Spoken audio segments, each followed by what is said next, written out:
Now you did your postdoc in MIT. Can you tell us a little bit about where you started? Okay. So it happened a long time ago because I'm already so old. But I'm actually a semiconductor physicist. And that's where I did my PhD those days. So, and I guess my story has been from basic research, which didn't have many applications or anything, now to something which I think that is very useful, which is biobanking and healthcare. So you started out studying semiconductors? Yes. And then where did you go from there? Then I went to industry after my PhD, and in the industry that was more like sensors, and also then sensors measuring humans, and I guess that's where the connection started going. So I was in industry developing products for health and wellness, and also generating a lot of data, which then we started analyzing and of course making use of the data. And then for the past 20 years or so, I've been focusing on health and wellness data and the use of it for the benefit of, you could say, customers or now patients. How did you come into biobanking? Then before, I've been now in Helsinki Biobank for 7 years. And actually, we had a project with Helsinki Biobank. I was working at the VTT Technical Research Center. I was heading the health research there. And I got into biobanking maybe a year or two before. And I thought, hey, this is interesting. And also there was a period when we had a lot of researchers at VTT who were making great things. I mean, using AI already then for healthcare. But the data was typically quite poor. So there were only a few patients. And then you made some great things with the algorithms, but finally the outcome was not worth it because it didn't have enough evidence. And now with biobanking, I think we are dealing with the best possible health data. Yeah. So the health data and the quality health data and the real world data has been the guiding light now for the past 20 years or so. Yeah. So what is it about biobanking that sort of drew you in, inspired you? Yes, well, there is one large project, which is FinGen, where 10% of the Finnish population has been genotyped. That already kind of that started actually when I started my biobanking career. And I thought that, hey, that's great. Finally, somebody is doing something and not just talking about it. Yes. And so our biobank was coordinating the sample collection for that study, and the study is still ongoing. Now maybe more on the data analytics side. So that's one thing. And then there is a good biobank law in Finland, which I didn't understand that it's good. It's better than in many other countries, and I think most countries are lacking a biobank law. So what's good about it? No, well, I think it gives. Well, first of all, there is the possibility for broad consent, so the person can give a consent, and then the samples and the data can be used for multiple projects. So you don't have to ask consent every time for all researches. I think that's a good principle. Then it defines also the ethical rights of the sample donors, so that if they ask, we tell them if the sample has been used for some research. We also tell them what the research is about. We also publish that on our website. Then, of course, the GDPR came into Europe in 2018, so also the patient has right to know what has been measured from the sample. And that's been a kind of a new development in the biobank we have been pushing in Helsinki Biobank. So we have actually returned genomic risk data back to the sample donors and then transfer them to the healthcare. Right. So instead of just developing or serving researchers so that they can do their research and maybe get a PhD and something, Yeah. and then maybe in 15, 20 years something changes in healthcare, which is slow in changes Yes. anyway. No, now we have a direct path to healthcare. So the sample donors can even get some benefit for themselves, not only their children or relatives. So is there a lot of support for biobanks in the Finnish population? I think there is. So when we ask for the consent, I would say that 99% of the people give their consent if somebody asks. And of course, asking is the problem, how to reach out to people. So we have trained, since we are working in the Helsinki University Hospital, we have trained nurses in each of the clinics so that it would happen during the normal interaction with the patients at the right time, because of course people need to understand what they are actually signing and what the biobank is doing. So 99% of people in Finland say yes, and I think that's typical for the Nordics, and that's kind of what unites us, that we are, if somebody from the public side comes and asks for something, they trust that, hey, it's probable that they are doing something good. Yeah. So it's good for usually for the society. They are not maybe thinking about themselves so much. Yeah. So it's an altruistic approach. Then we also ask in the consent whether they would like to get some information back, health-related information. And that is also mentioned in the biobank law, that if some incidental findings are found in the research project, then they should be told to the sample donor. And it's an ethical thing, but it's difficult to actually do in practice. Yeah, so how do you accomplish that? So we have now developed data analytics techniques, and also we have validated the samples using clinical methods to confirm that people actually have these risk genes. In this case, risk genes for breast cancer. And then once we have confirmed them, we have a process which we have developed together with the cancer clinicians and the clinical geneticists, that we can ask the person once more that, hey, we have now something, would you like to know? Because sometimes people just give their consent and they don't really know what it means. They might be thinking that, okay, maybe I get some nice information, like we heard this morning, okay, how much Neanderthal genes do I have? But now we're actually telling something which has really importance to their health. And that is ethically challenging, but it can be life-saving.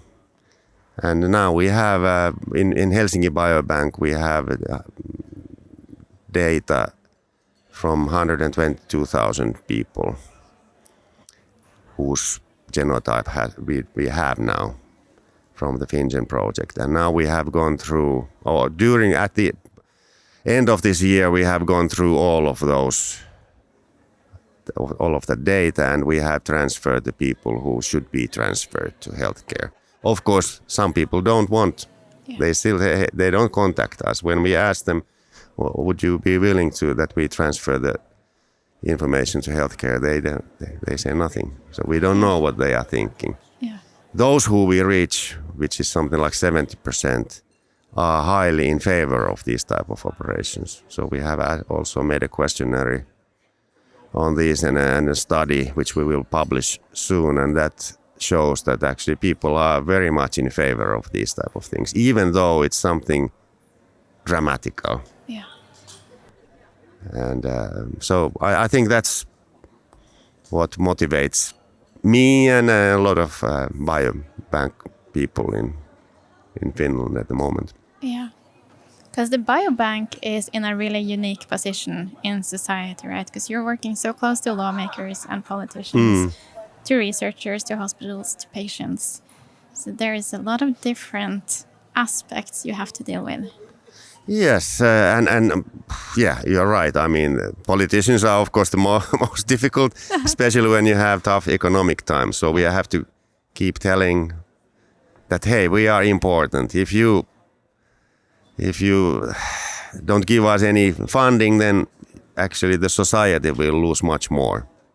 So the politicians are the most difficult ones. Of course, then we have a hospital owner, we have a university, in our case Helsinki University. So we are in a very good position. We can work with the academic researchers, we can work with the clinicians in the hospital. And then the patients, of course, patients come to the hospital, so we have a direct connection in that sense. Sometimes we get consents because they can be given electronically from people who are not sick. Yeah. They just want to give their sample maybe for the future. And so I would say that then reaching out to the sample donors is then the next most difficult thing, because that's like consumer marketing. How do you reach ordinary people? How do you tell them something? How do you educate them on such thing as biobanking, which is not maybe so straightforward to understand, especially if you don't have any research background. So yes, I think we are in a kind of real enabler position for precision medicine, which is the second theme of this conference. So Yeah. I think that's a good match. I like this idea that we are experiencing here. Yeah, and precision medicine is also a field with a lot of changes and development. How do you see the collaboration between both biobanks internally in Finland, but also across the Nordic borders? Well, there are many similarities, like we were saying, the trust. Yeah. I mean, the Nordics are stupid enough to trust the government. Maybe, well, that's a good thing, of course, because this is based on trust. If we lose the trust, then the biobanking will disappear.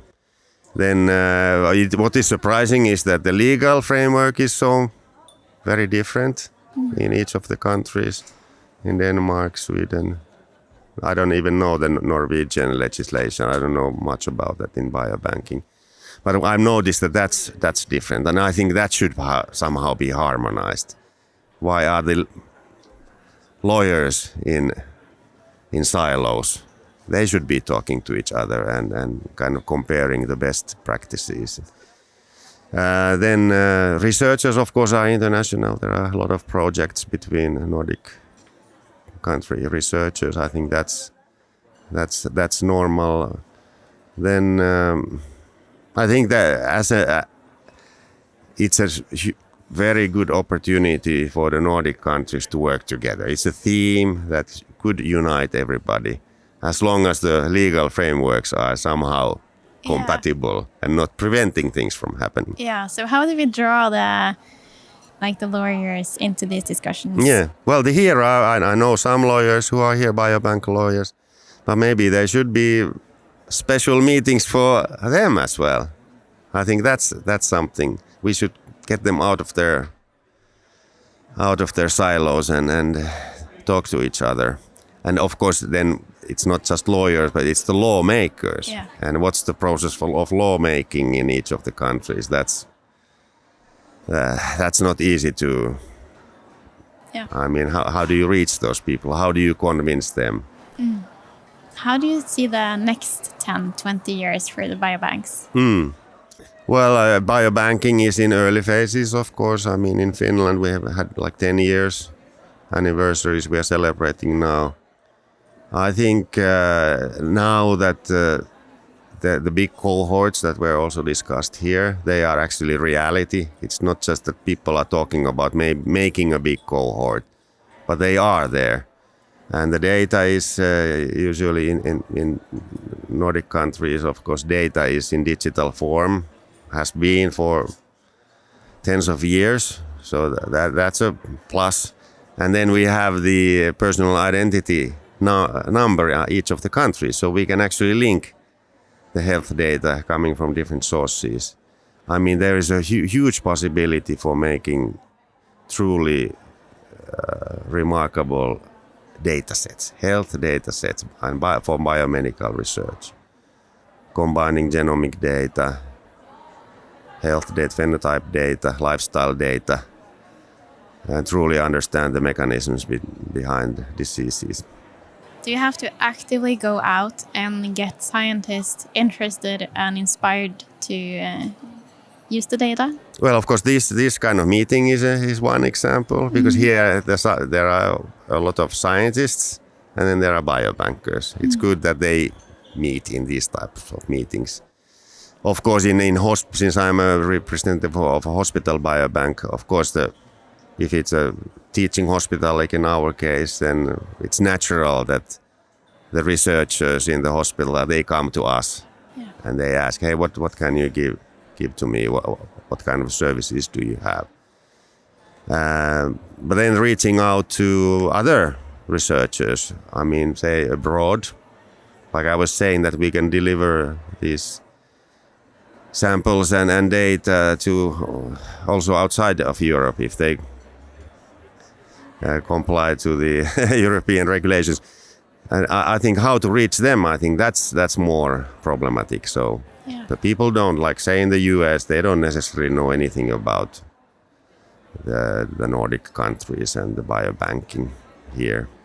There are of course meetings on the European scale. There's BBMRI network which promotes this, and but I think there's a lot of room to grow.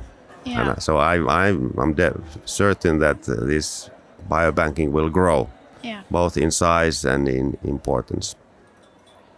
Is there anything else that we should cover? Something I should have asked you about that I haven't? Yeah, well, actually, since you yesterday told me that there's an interview, I thought, okay, what's missing from here? And I think there was a course, I guess, on data analytics before the conference. I wasn't here then. I think there is not enough for the data people. So here is, of course, biobanking traditional is about samples and sample storage.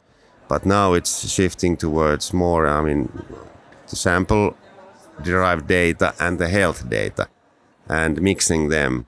So we should also involve the data analytics people here. Have some sessions where they can learn about, what algorithms they find, what is federated learning, how have you been doing it? Yeah, that's very important because now we reached a point where this health science fields really are so dependent on the data science field. There's need to be a really good merge and a match. Yes. And I guess both sides have to learn more from the other side. Yeah. Is that also something you're working with in the biobank? Yeah, how to, usually these capabilities do not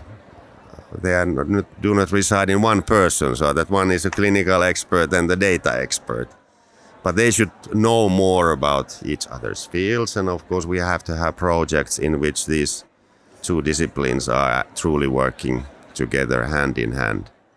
So now analytics people who master AI algorithms, also some other data analytics methods, and then the clinical specialists on the research field.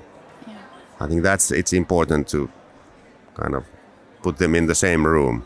Yeah. Give them projects to work together, and also maybe for funders to think about it. Hey, if you're giving funding to biomedical research, require that there is, I think that's what they are doing, of course, but they require more that there is collaboration between these two disciplines. Yeah, because it seems to me that there is such a need to work interdisciplinary and get this together, and then it's difficult to find people outside. Like you really have to broaden your network. Yes, and exactly, and draw. But we have some great examples where we have managed to hire people from the game industry, which I hate, of course, because they are destroying our children's lives. And really intelligent guys, but they are doing the wrong thing. They should be pulled back to the useful stuff. So how we do you have do some that? examples of that. Yeah, you've done that? Typical. This field is. What motivates people? So if you are motivated by the fact that you are actually helping other people, then you don't have to persuade too much. If you're motivated only by money, then you shouldn't be here. Yeah. Yeah, I guess you're right. A lot of people have this inner motivation for meaningful work and Yes, exactly. Most people, of course, want to have meaningful work. Yeah. And I think this field, of course, offers that. So let's say for someone starting out doing their master's degree or PhD, how can they combine like best of both worlds, the data sciences and the health sciences? Well, at least in Helsinki, I know, and of course in other hospital cities or teaching hospital cities, there is a natural collaboration usually with the technical university and the medical school. So I think they probably can't be pulled together, but at least create more projects, more awareness, more interaction between those two sides. Of course, there is a bioinformation technology taught also in other universities too. So, and it's happening.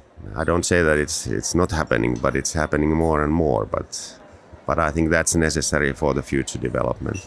Yeah. Thank you so much for your time and for coming. It's Thank you. really inspiring to hear your perspectives.